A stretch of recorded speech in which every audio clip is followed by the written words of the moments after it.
নজর রাখবো পরবর্তী সংবাদে। 2024 সালের ঘটনা, নাবালিকা গণধর্ষণ করা হয় আর এই গণধর্ষণের অভিযোগে অবশেষে গ্রেপ্তার হলো অভিযুক্ত। বহির রাজ্য থেকে অভিযুক্তকে টেনে বের করে রাজ্য পুলিশ, এমনটাই খবর পাওয়া যাচ্ছে কৈলাসহর থেকে। 1 বছর পর নাবালিকা গ্যাংরেপ কাণ্ডে অভিযুক্তকে বহির রাজ্যে গিয়ে গ্রেপ্তার করতে সক্ষম হয় রাজ্য পুলিশ।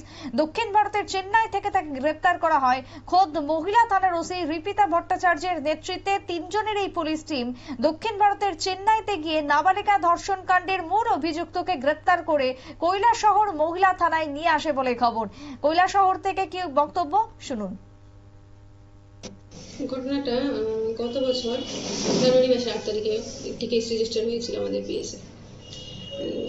একটি মেয়েকে, নাবালিকা মেয়ে, 13 বছরের মেয়েকে 3 জন ছেলে মিলে জোরপূর্বক অপহরণ করে নিয়ে যায় এবং ওখানে মেয়ের সঙ্গে ধর্ষণ করা হয়।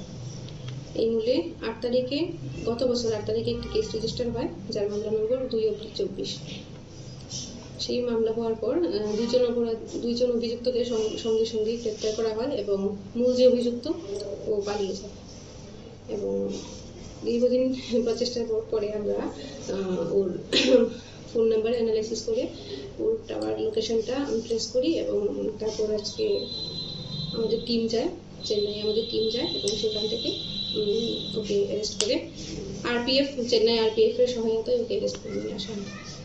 মূল অভিযুক্তের নাম কি? তুরাবালি। বয়স কত হবে? 25। আর নাবালিকার বয়স কত হবে? 13।